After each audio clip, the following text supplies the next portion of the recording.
તો આગામી 72 કલાકમાં કાતિલ ઠંડી પડવાનું હવામાન નિષ્ણાત અંબાલાલ પટેલે અનુમાન વ્યક્ત કર્યું છે।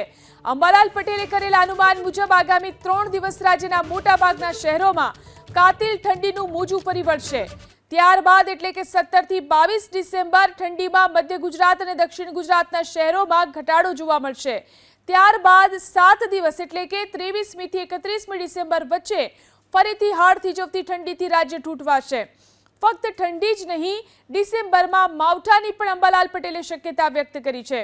અરબી સમુદ્ર અને પશ્ચિમ બંગાળની ખાડીમાં લો પ્રેશર સર્જાતા 16 થી 22 ડિસેમ્બર વચ્ચે દક્ષિણ ગુજરાતના કેટલાક વિસ્તારોમાં માવઠું થવાની શક્યતા છે।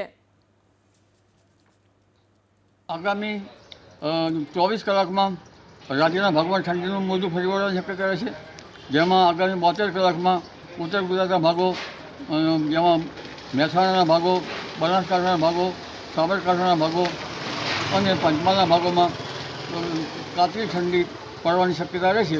જો કે હિમયુક્ત પવનો હશે નહીં, પરંતુ લગભગ તારીખ 23થી ફરી પુનઃ કાતિલ ઠંડીને વેગ મળે અને ડિસેમ્બરના અંત સુધીમાં કાતિલ ઠંડીના રીતે ગાત્રો થીજવતી ઠંડી પડવાની શક્યતા રહેશે।